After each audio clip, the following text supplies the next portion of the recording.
এত ব্যস্ত আপনি, এত ব্যস্ত?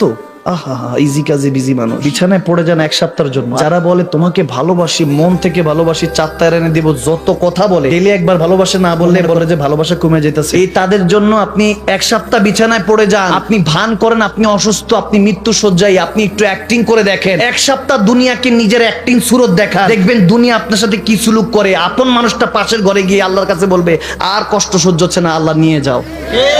আমার নবীর কাছে সাহাবারা জিজ্ঞেস করছেন, ইয়া রাসূলুল্লাহ, পৃথিবীর মধ্যে সবচেয়ে ইমতিহানে পেরেশানে কে থাকে? আমার নবী বলেন সবচেয়ে বেশি পেরেশান থাকে হলো নবী আর রাসূলরা। সুবহানাল্লাহ। এরপরে বলতেছে এরপরে ঈমানদার আর আল্লাহ ওয়ালা। সুবহানাল্লাহ বলবেন না? যদি উঠার সময় এখন হাত লাগে, মাজায় ব্যথা লাগে, তাহলে বুঝতে হবে ফিরে আসার সময় হয়েছে। এখন বিছানায় চোখ লাগান, যদি দেখেন ঘুম আসে না, এই পিঠ ও পিঠ হতে হয়, বুঝা গেল শরীরও ছেড়ে দিতে চাচ্ছে। বুঝেন বন্ধুটাকে এত বিশ্বাস করলাম কিন্তু বিশ্বাসঘাতকতা করলো, বোঝা গেল দুনিয়ার সাথে মন লাগিয়ে লাভ নেই।